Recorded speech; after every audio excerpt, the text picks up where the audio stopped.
वासुदेवाय। ओम नमो भगवते वासुदेवाय। नारायणं नमस्कृत्यं नमः चैव नरोत्तमं देवीं सरस्वतीं व्यासं ततो जयमुदीरयेत्। नष्टप्रायेषु अभद्रेषु नित्यं भागवत सेवया भगवतीरुत्तमश्लोके भक्तिर्भवति नैष्टिकी। कृष्णाय वासुदेवाय देवकी नंदनाय च नंदगोपकुमाराय गोविंदाय नमो नमः। Hare Krishna, everyone. Very happy to be here. And as Anand Bihari Prabhu mentioned, I just happen to be here. So I'll try to share whatever little I know. Hopefully, it'll inspire all of us, especially on this very sacred occasion, special occasion of the appearance day celebration of Lord Balaram, Balaram Purnima. So we are reading from Srimad Bhagavatam, 10th canto, chapter 69, verse 7 and 8. So I'll recite the shlokas. Tasyam antapuram Srimad architam sarvadhishnyapai hare swakaushalam yatra tvashtra karsnena darshitam तत्र षोडशभिः सद्मा सहस्रे समलङ्करं समलङ्कृतं विवेशय कतो मम शौरे पतीनां भवनं महत्. Translation and purport are the disciples of His Divine Grace A.C. Bhaktivedanta Swami Srila Prabhupada ki jai. In the city of Dwarka was a beautiful private quarter, worshipped by the planetary rulers. This district, where the demigod Vishwakarma had shown all his divine skill, was the residential area of Lord Hari, and thus it was gorgeously decorated by the 16,000 palaces of Lord Krishna's queens. Narad Muni entered one of these immense palaces. Purport. Srila Jiva Goswami points out that Tvashta Vishwakarma manifested the expertise of the Supreme Lord, and thus he was able to build such exquisite palaces. Srila Prabhupada writes, the great kings and the princes of the world used to visit these palaces just to worship Lord Krishna.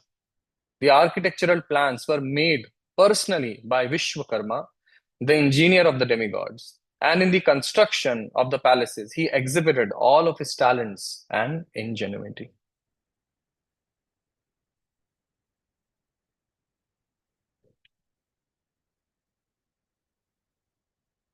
We'll chant some more prayers. ॐ अज्ञानतिमिरन्धस्य ज्ञानाञ्जनशलाकया चक्षुरुन्मिलितं येन तस्मै श्रीगुरवे नमः। श्रीचैतन्यमनोभीष्टं स्थापितं येन भूतले स्वयं रूपः कदा मह्यं ददाति स्वपदान्तिकं।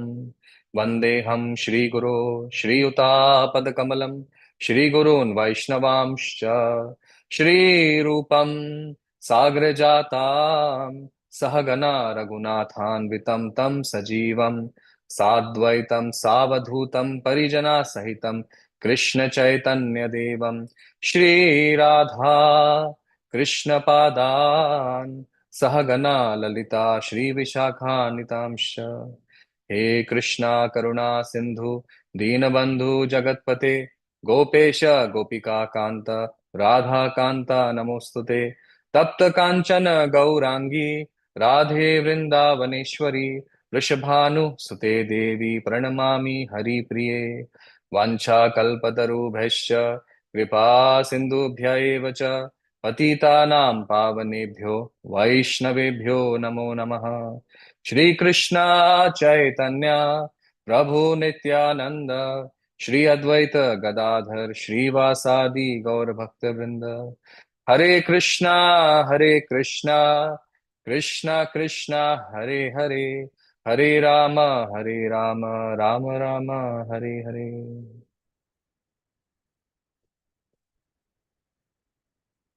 हरे Krishna. So I'll again read the translation and the purport. In the city of Dwarka was a beautiful private quarter worshipped by the planetary rulers. This district, where the demigod Vishwakarma had shown all his divine skill, was the residential area of Lord Hari, and thus it was gorgeously decorated by the 16,000 palaces of Lord Krishna's queens.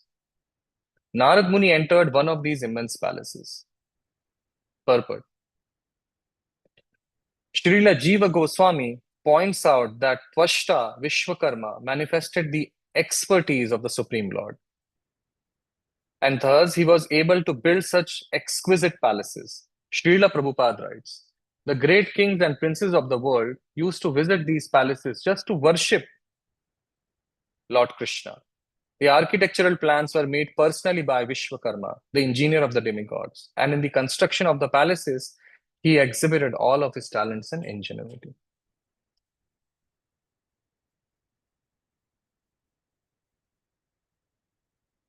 So, before we start, I would like to know, just maybe in the chat or just maybe with few words, what is coming in your mind when you're reading this shloka? Anyone?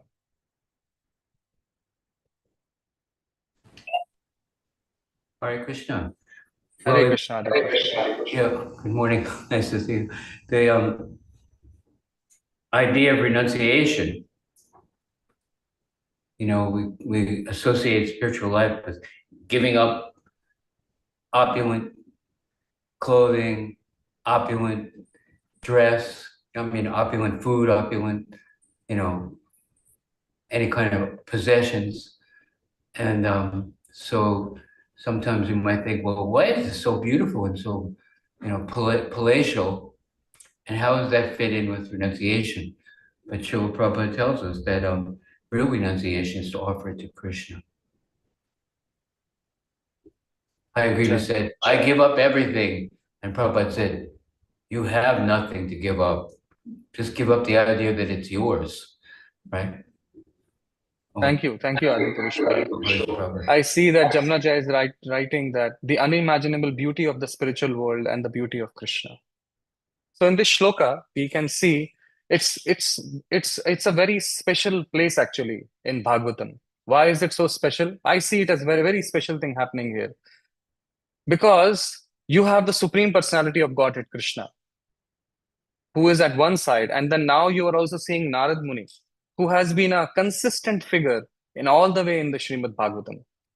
So it's like a great devotee, not only just a devotee, but a Shakta Vishaktar of Krishna himself, a guru. Narad Muni is guru of so many. Like he was there at the right time when Dhruv Maharaj was about to go into the forest and receive the mantra from Narad Muni, and then was able to have the darshan of Lord Vishnu. Then Narad Muni was also the guru of Prahlad Maharaj. He educated Prahlad Maharaj when Prahlad Maharaj was in the womb. And then Narad Muni was also there to bewilder Kamsa just before Krishna's appearance. So if you see, Narad Muni has been all throughout everywhere in the Bhagavatam. He just reaches at the right he's in there at the right moment wherever any kind of spiritual guidance is needed or people need to be swayed away or towards Krishna. So he is such an instrument of the Lord. So Narad Muni is here and Lord Krishna is here. And now we are reading about in this shloka we see as Adi Purush Prabhu also said, and Jamna Jai also are pointing towards the beauty of the place. So I was just meditating that such is the allure of the Aishwarya feature of the Lord. Because in Dwarka, what we are seeing is a manifestation of the Aishwarya feature of the Lord. That how divine majesty and opulence and supreme power basically draws so much attention and reverence. So Krishna, one can love Krishna in so many ways. As we have learned from Acharyas, from Srila Prabhupada, that there are the gopis who are in Madhurya Bhav, then there are the sakhas who are in Sakhyaras, then there are the animals, there are the trees who are in Shantaras, And also then there is this Aishwarya Bhava as well, the worshipping that great power, majesty of God. So, so many kings, as Srila Prabhupada is writing, is quoted here in this purport, are coming to this place just to witness the manifestation of the divine. Because such expertise, as it's also mentioned in the purport, is only possible by Krishna's grace. So whenever we see something great, we are here in New York City, we see something beautiful, something grand. It's how it is. How is it coming? Krishna is the one who is basically providing this power. So it's a manifestation of divine in Dwarka. So kings and princes are coming. It's um, it's also an attraction because it gives that connection of majesty of Krishna, but at the same time that intimacy of Krishna. So that's why people are coming. So there's an emotional connection. So because of these reasons, people are actually coming there to see this place. But then we have Narad Muni. So why do we know that why Narad Muni is here and why is he entering in one of the palaces?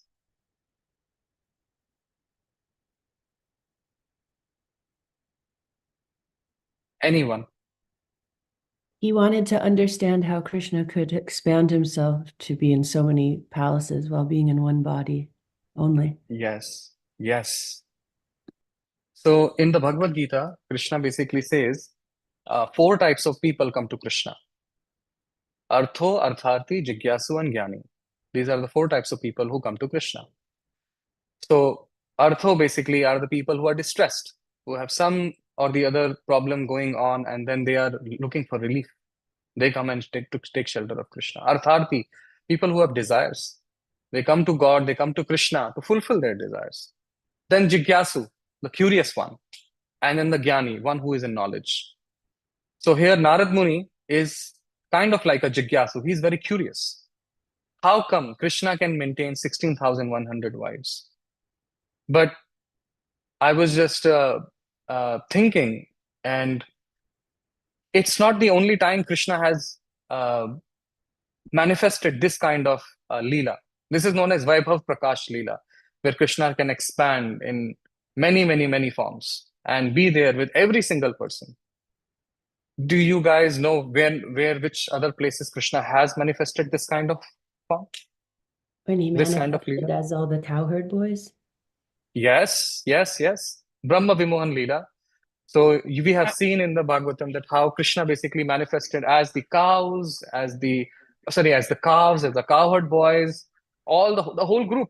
Everyone is Krishna, and he basically manifested, and he was there, and uh, not only he just manifested, it was just not like a lifeless clone, but completely in the form of that other individual, other living entity, and then exchanging that love, that ras, with all the people of the residents of Vrindavan. There are other times as well. Can anyone And think more? during Ras Leela, he expanded so that he was with each of the gopis. Yes, Krishna expanded during Ras Leela as well. And he was there with each and every gopi. He was there in the center and he was there on the sides. He was there everywhere with each and every person participating in that Leela. Yes. Anything, any other pastime?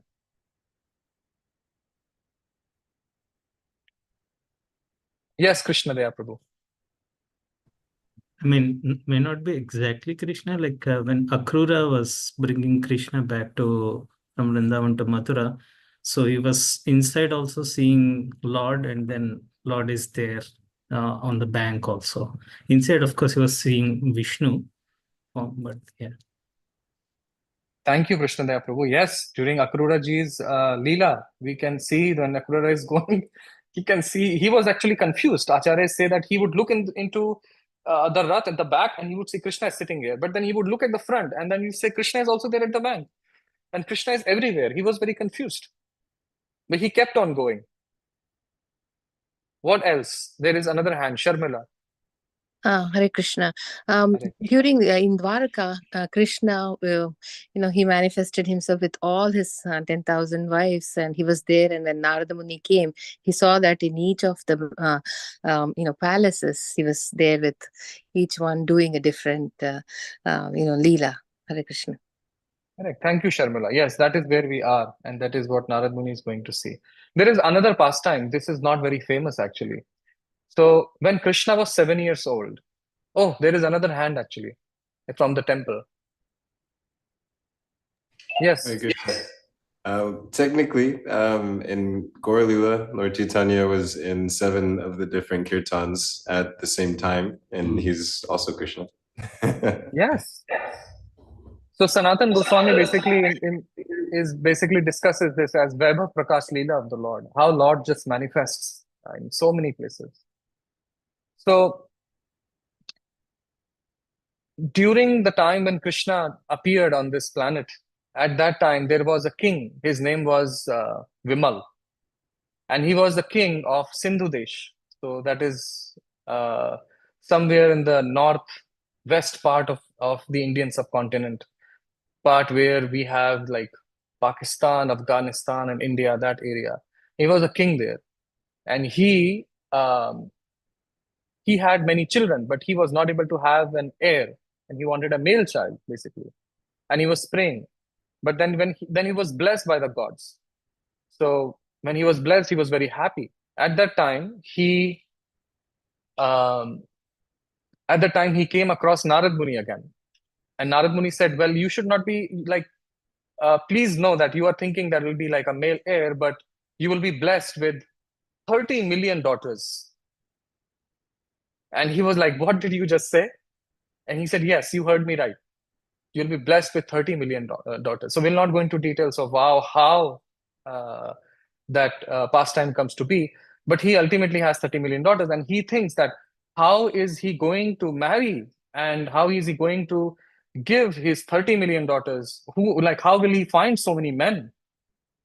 So he was very he was thinking that from one problem to another problem, I just don't know how, like, after me, who will take care of my family? So that time Narad Muni said, "Well, don't worry. Soon Lord Krishna will appear in this world, and he would take birth as in Mathura, as in a four-armed form, and he will be the groom of all your 30 million daughters." So later, um, this king basically sends messengers to Vrindavan to basically find, but they never found any four-armed boy. They definitely found the description, the matched with another boy, and that was Krishna. And then when Krishna was 7, he was basically asked to come and visit Sindhu Desh. So this is another place where the Vrindavan Krishna stayed in Vrindavan, and then one more form of Krishna basically went to Sindhu Desh. He married 30 million brides. And then they all come from Sindhu Desh back here in the Braj area in Kamyavan, where there is a special kund, which is known as Vimala Kund, where Krishna did a Ras Leela, and Krishna was there with all his brides. So this was another place where we see how Krishna expanded. So what to speak of 16,100 wives Krishna is taking care. Krishna is doing this since he was a baby. Because even when Ras Leela was happening, Krishna was so small, there was a Krishna who was sleeping in the lap of Mother Yashoda, Yashoda Krishna. And then there will be a Krishna known as Gopi Krishna, who would basically go and play with the gopis. So Krishna was doing this all the time. But Narad Muni has finally come to check on Krishna. And why is he doing that? He's doing that for us, so that we don't miss this. That the person we are basically seeing, the person whom we are hearing about, is just not any superhuman or a great man, but he's God himself. Because what Krishna is doing, no one can do. And on that note, I would like us to shift towards the special celebration of today, which is Balaram Purnima. So Lord Balaram is basically the original Guru, the Adi Guru. And what Narad Muni is doing here, Lord Balaram is doing this everywhere, directly as Lord Balaram, and also by empowering so many jivas to act as teachers, act as gurus in various capacities. So first of all, I just came across this article by our uh, Paramishta Guru, or I should say Srila Bhakti Siddhanta Saraswati Thakur, who basically writes that the word Jayanti is used only for Krishna. So I found that very interesting. He said the word Jayanti is to be given only for a particular combination of stars and constellations, and only when Lord Krishna basically appears. Cannot be used for anybody. So that's why we celebrate today's day as Balaram Purnima, not as Balaram Jayanti. And let's think about Lord Balaram. When you think about Balaram, what comes in your mind? Strength. Strength. So Balaram. So there are various names of Lord Balaram, and one of his name is Baladev. Baladev means God of strength. Bala means strength basically, and Dev means God. What else?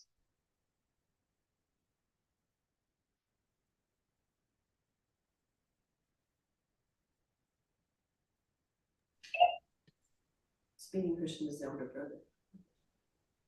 Krishna's elder brother. Yes. And Jamna Jaya says Adi Guru. Brotherhood. Yes, if you have ever been to the Krishna Balaram temple in Vrindavan, you see that both of them are in the center, Krishna and Balaram.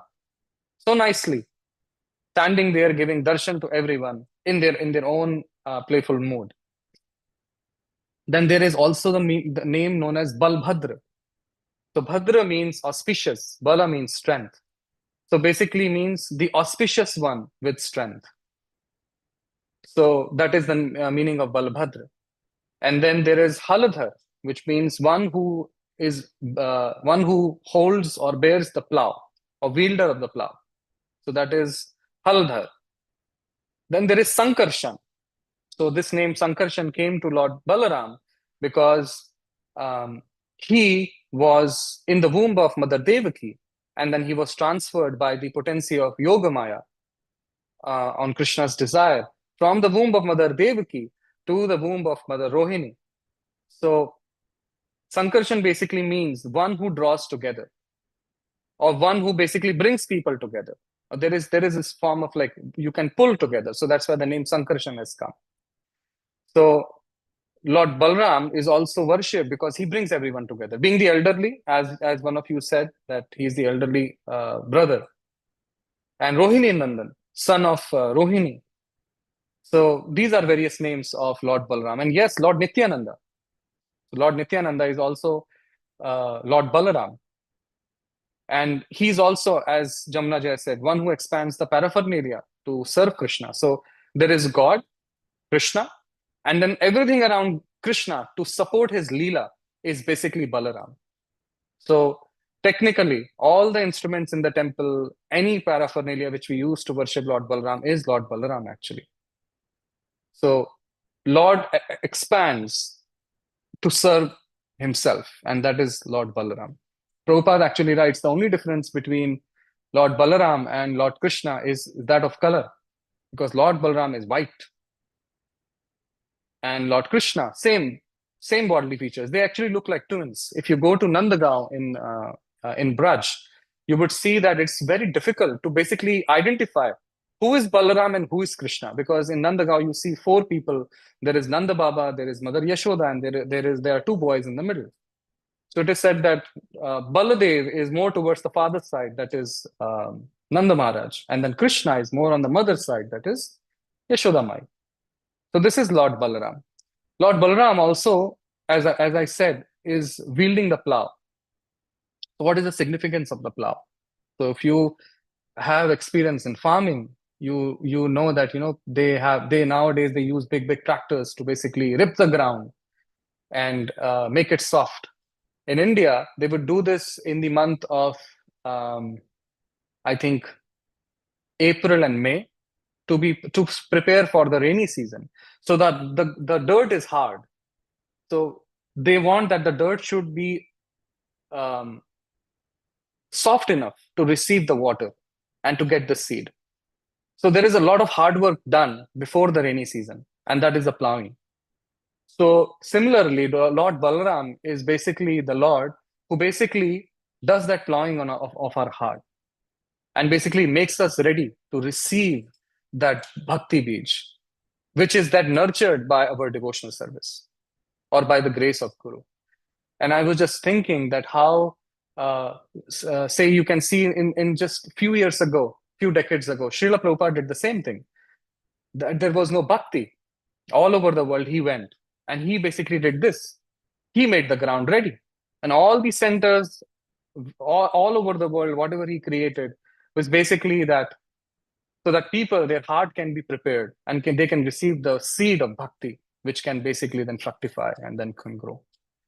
So that is the symbol of plow, which Lord Balaram is carrying in his hand. That he is the Guru. Sometimes Guru can be heavy, sometimes Guru can be direct, sometimes Guru is very loving, depending on what is needed for the disciple. Guru basically does that, so that the bhakti grows in the heart of the disciple. The other thing which Balaram carries is the musali. And musali, or I should say the mace. So basically you can think of a baseball bat which is kind of like pregnant. So it's like it's a different kind of weapon. It's a mace. If you have seen it, then you will understand what I'm saying.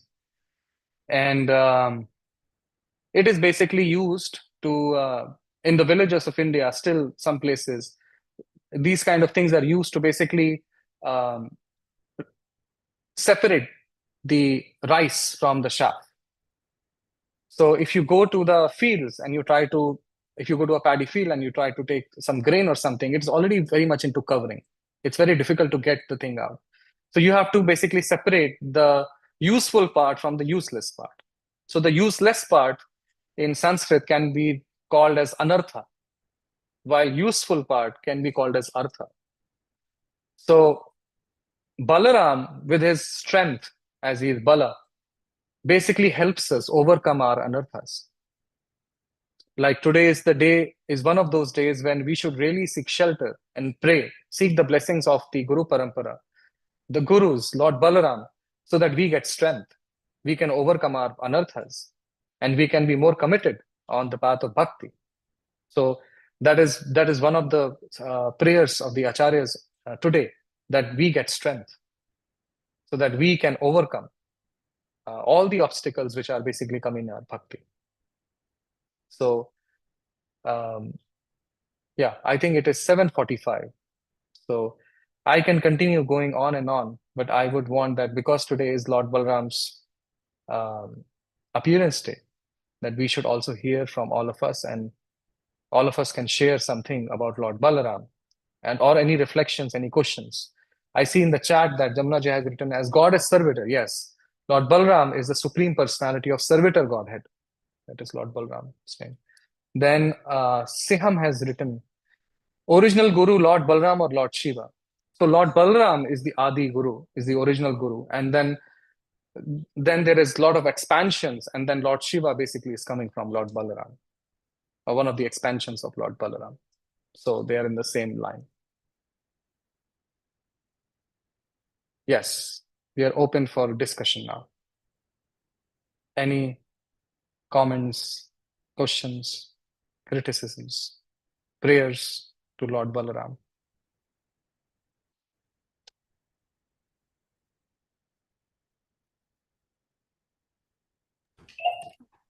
Hare Krishna. But one of the interesting expansion features of the Lord is the deity. And we might underestimate Krishna, that he can actually appear in his pictures and the deity form, right? And reciprocate with us. Sometimes, well, it's just a picture, you know. But Prabhupada was very insistent. Be very careful. Don't make an offense to these pictures. Don't put things in front of them. Don't, put them on the ground. You know what I mean? So, and Krishna can be fully manifest in every single representation, whether it's paint or wood or stone or marble, and be there. And there's one little story about a Buddhist monk he wanted to become the head monk. You know that one? He was offering incense to the deity every day. Make me the boss. I want to be the chief. But it didn't happen. Years went by, and one day he got angry. And he put some cotton in the nose of the deity. Well, so the deity couldn't smell the incense. He was angry at the deity. And the deity spoke to him. You know that story?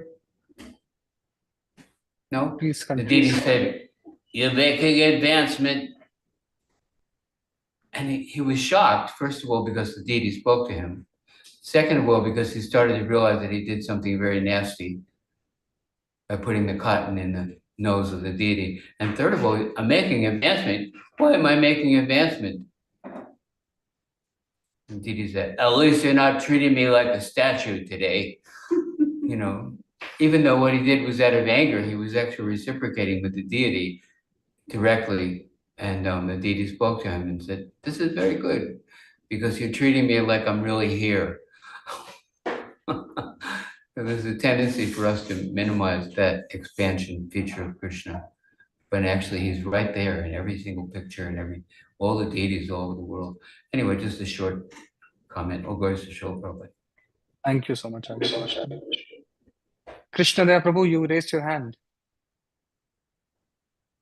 Oh, well, that was by mistake, bro. Yeah.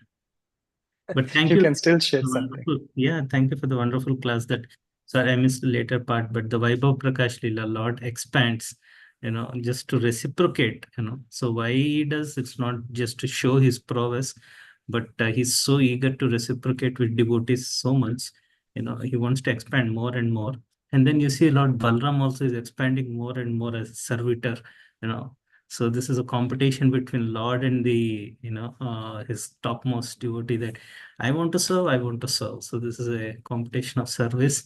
And then thank you for bringing out this point. And then I was just thinking one more pastime where Shrutadev and Bahudashva also. So Lord simultaneously went to both of the places. There are so many such pastimes. Thank you for the wonderful class. Thank you, Krishna Dea Prabhu. Yes, Manohar Prabhu. Hey, Krishna Prabhu, thank you for giving class. My question is in regard to the relationship with Balaram, Nityananda, and especially their expansions in the form of guru through parampara, acharyas, and especially our Dikshan Shiksha gurus. It seems, I believe the term is entropy, that like over time things kind of degrade in the material world. And I feel, at least for myself, sometimes that can also apply to the relationship with others, and especially even our teachers. So I'm wondering, how do we keep that relationship alive, foremost, and very vibrant, very critical, very present in our consciousness, like rebuilding it today and continuing it through the rest of the year? So it's both the connection and the relationship with the devotees and the Lord? That's what you're asking? Yeah, like how we're connecting to the Lord through the medium of his devotees and our relationship with Guru. Actually, the whole morning program is, if we are present in the morning program, the whole morning program is basically rekindling that connection. We actually come in the morning and we start with the Gurvashtak, Samsara Dava, and we praise the Guru. We can meditate on those prayers. And then we have Lord Narsimarti for our protection and removal of all obstacles on the path of bhakti. Then we have Tulsi Arti, where we are basically, by watering Tulsi, we are watering, directly we're watering the devotional seed, the Bhakti Lata beach. And Yani Kani Chapa Pani, it says that by just circumambulation of Tulsi, all the sins are purified. We leave. And then what do? After that? We do Vancha Kalpataru Besha. We basically do Vaishnav Pranam. So whenever we see any devotee in the temple, at least the understanding, at least once we will do that Pranam. Whenever we come inside the temple, we basically give pranams to the deities. I'm giving that surrender. And then we chant these mantras. Every mantra is a prayer. Hey Krishna, Karuna Sindhu. And my dear Krishna, you are the ocean of compassion. Deena Bandhu Jagatpate. You are the friend of the fallen. And how fallen I am. I'm carrying all these anarthas in my heart. And then we also pray to Radharani for her grace. And how she is the goddess of Vrindavan. So the whole process of bhakti, anything related to whatever is given to us by our acharyas, is basically nourishing that connection, that sambandha.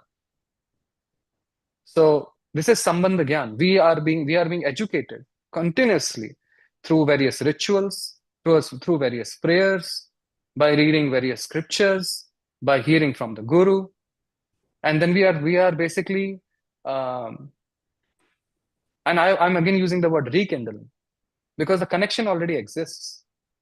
Is we have forgotten that connection. So the more we are present, the more we have gratitude in our heart. To that degree, we can actually we can feel connected. So it's just about being present. And the Lord will manifest. The whole process of bhakti is that our heart is as soft as butter, so that the buttery thief Krishna can come and steal that heart. So, but before the butter arrives, which is so soft, we have that hard heart. And that's why we seek the shelter of Guru. And connection with Guru is by following instructions of the Guru. And how do we know what are the instructions of Guru? By listening to various discourses, lectures, by reading Srila Prabhupada. Srila Prabhupada gives it pretty straightforward, actually. He doesn't beat around the bush, he just directly comes to the point.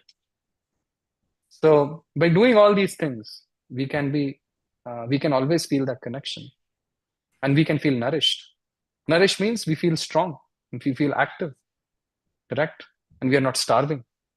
So that's like how body feels nourished when you eat food.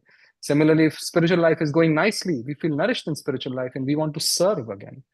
So how do we know that our bhakti is going well? We should see that how can I serve each and every person who I see? How do I know if my chanting is going well? By seeing that if I'm sitting for chanting, instead of thinking all my services and what all things have happened to me and in my life, focusing that how can I be of service to you, Krishna? Please engage me in your service. The mood of service is basically the symptom that we are nourished in our spiritual life. Does that answer your question, Prabhu? Yes, thank you so much, Prabhu. Okay, we have Prashant Prabhu who has raised his hand. So just to expand on this great question and your great answer, would you have any practical tips of how to implement and nourish the love for Krishna when we are, say, in the corporate world or with our mundane friends?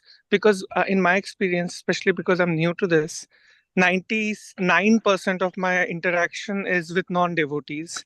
And it's easier to remain in the mood when I'm at the temple or the morning class or with devotees. But externally, it becomes difficult.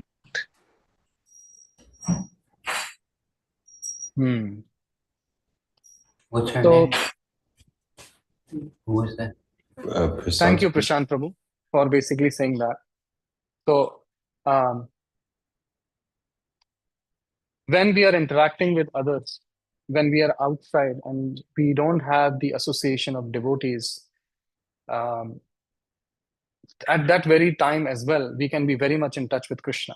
So if you read the Bhagavad Gita, there are a couple of chapters which basically describe how we can see Krishna wherever we go. Like Krishna says, Rasoham apsukanteya, that I am the taste of all liquids. Krishna actually says, I am the sound. Krishna then says, I'm silence. Krishna says that the trees which you see are like hair on my body. Krishna says that you see the sun, that is my brilliance, my splendor. So by reading scriptures regularly, we can have that vision. We have to strengthen our intelligence. So when we are staying outside, we have less devotee association. I would first recommend that we should have our own spiritual practice, that either in the morning or the evening, we hear from Guru, we read something, some kind of scripture, and we render some kind of say. And then when we are interacting with people who are outside, who have no conception of God or Krishna, maybe atheist, we can be kind to them. And by being exemplary, we are actually taking them near to Krishna. Instead of directly telling them about Krishna, just by being exemplary in our behavior, by being kind and compassionate to them, we can actually preach to them. And when we are preaching, so preaching is talking when necessary. And if you're preaching, you will always stay fresh. It's like kind of like a well. So you do your chanting, you read the scripture, you hear from Guru, and you basically get that nourishment inside you, have that freshness inside you. And then when you go outside and you interact with these people, you basically give them so much love and respect that they are inspired to know what are you doing. And in the process, when you're doing this, the nourishment which you are taking inside stays always fresh. And that is why Srila Prabhupada stressed so much on preaching. Preaching is the essence. So by each and every interaction we have during the day, we can remember Krishna. Anything and everything can remind us of Krishna. It is just that we have to strengthen our intelligence. So again, Shravanam and Kirtanam, they are very important. So if we have strong Shravan and Kirtanam, and then we have that intent of being exemplary and serving others, whoever comes in our contact, and we can always feel connected with Krishna. And Krishna will do miracles in your life. You will see so many things happen. Such nice experiences you will get. I have experienced it personally, and I know so many of my friends who are working outside at various places in corporate world also experience the same. I hope that I was able to answer you nicely, and that was satisfactory. Well answered. Thank you so much. Thank you. Prashant Prabhu, go to the water cooler in your office and offer all the water to Krishna, and then see what happens. And look at Greg, he's somewhere in the office. He's immersed in hearing from the Bhagavatam. That's how it's done. A living example. Thank you, Gregory. There's one devotee who is bullied in school. A real devotee goes to a public school, being bullied. And we made a prayer yesterday at the swing festival. We were swinging the deities. And the prayer was, Lord Balaram, please protect that devotee who is experiencing bullying in school. So when we think about our situation, that we have to go to the office and to deal with unpleasant people, we can think of that devotee who goes to public school where the environment is very hostile. So we should be grateful. And let's pray for the devotee. This is a public announcement. Please pray for that devotee to deal with the bullies accordingly. Nishingadev will come. Lord Balaram will come with a plow and hit them up, strike them on the head. Is it Or a maybe prayer? strike on their heart. It'll Yeah. strike on the heart. On the heart, yeah. Melt the heart of the bully. Wonderful class, Prabhu. Thank you so much. Wow. Lord Balaram ki jai. Thank you, everyone. I also see that there is this comment, Balaram is also to be Amsha of Adishesh. So just correction, Adishesh is the Amsha of Lord Balaram. Please maybe connect with devotees here, Krishna Daya Prabhu, Anand Bihari Prabhu, and they can answer this nicely. We have missed that. Thank you. Thank you, everyone.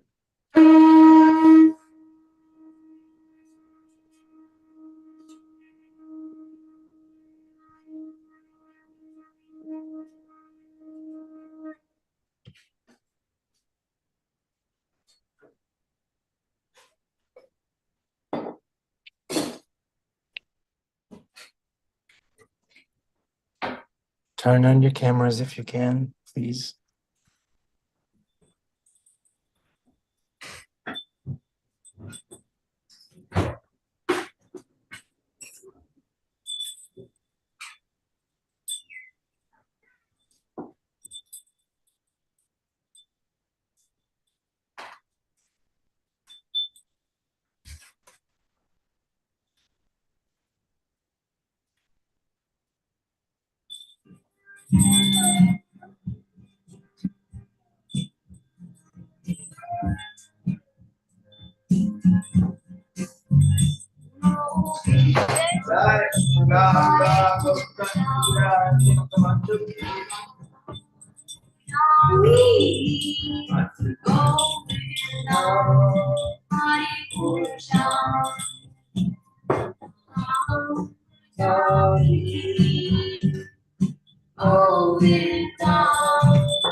Shri Shri Radha Muridhar Ki Jai, Shri Gaurachandra Ki Jai, Shri Balaram Ji Ki Jai. Krishna Balaram Ki Jai, Srila Prabhupada Ki Jai. Hare Krishna, welcome to the Afterglow. Okay, any questions, reflections? This is the open mic moment.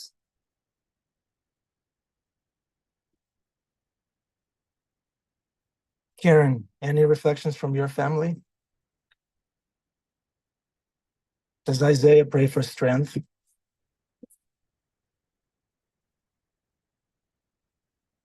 He's trying to hide. Cool. Thank you. Thank you for being here, guys. Thank you. Hey, Paul, Hare Krishna. Where is she? There she is. Hare Krishna. This your first time tuning in? I don't usually tune in live, but I watch from YouTube. Okay, so you are part of the humanity at large. Thank you so much for joining. Welcome to the Sangha. All right. Any questions? Anandi, go ahead. It's just a comment. It's such a beautiful, special day today because not only is it Balaram Jayanti, it's a sacred day in Buddhism. It's Amitabha Puja. In Hinduism, it's called Raksha Bandhan, where a sister will tie a Rakhi around like a male figure. First of all, Lord Krishna, the deities, and then so virtually I tie Rakhis around all of your hands so that you seek protection and friendship. And it's Hayagriva's birthday. He's the deity. Santoshi Ma, Ganesha's daughter, apparently. I mean, it goes on and on and on. So, and the other thing I wanted to say is, I thought the speaker gave a really good answer. In order to remember the Guru and Krishna, there is no, everything that you see is Krishna. You look at it that way. And if you walk into a church, that's Krishna. There's no separation, you know. You look at the trees, that's Krishna. The sunrise this morning in Florida, it was magnificent. That's Krishna. Even when it's not beautiful, it's Krishna. So there's just no separation. What moment can you say is, that Krishna is not there? There's no moments like that. Every moment, every second. And even the painful moments, full of Krishna. That's what I wanted to. Yeah, So, thank you, Anandi.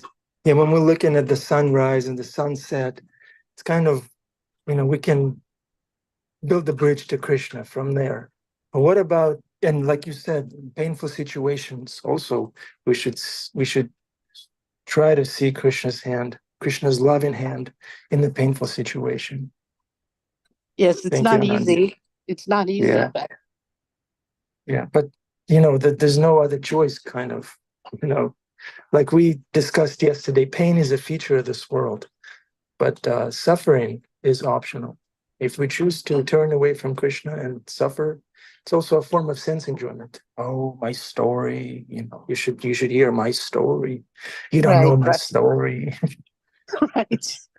It's all also a subtle form of sense gratification. But then if we turn to Krishna and offer him the pain, Krishna, I'm going through this, please back me up, please pick me up, please send Balaram with his plow, please send the gurus. We can pray for all those things and they will come. Right. There's not one thing. Go ahead. No, sorry, I don't mean to interrupt you, but today when you tie the Rakhi around your seeking protection from your brother, your guru brother, your spiritual brother, you get sweets in return. Yeah, right. So I hope you have sweets to give to people who might tie Rakhi in your hand. Yeah. Thank you, Nandi. We have in this movement, we have enough sweets for everybody. Srila Prabhupada says those sweets are our bullets. Yes. Okay. Karen, give Annabelle and Isaiah some sweets today. It's your home assignment. I baked them a peach pie last night. Oh, nice. We baked. Okay, good. Who wants to be the finisher? Who wants to finish it off? Unmute yourself. Put on your best look and say something in line with Guru Sadhu and Shastra. Anandi, why don't you finish it off today? Well, happy Rakhi Day, happy Balaram Puja, happy Amitabha Day, happy Everything Day. It's a day to celebrate. Tie Rakhi around Krishna for me. Thank you. Will do. Thank you, Anandi. Okay, Hare Krishna, have a wonderful week. Have a wonderful lifetime. Dear devotees, come back tomorrow. We need you. We love you. Hare Krishna. Isaiah, take care.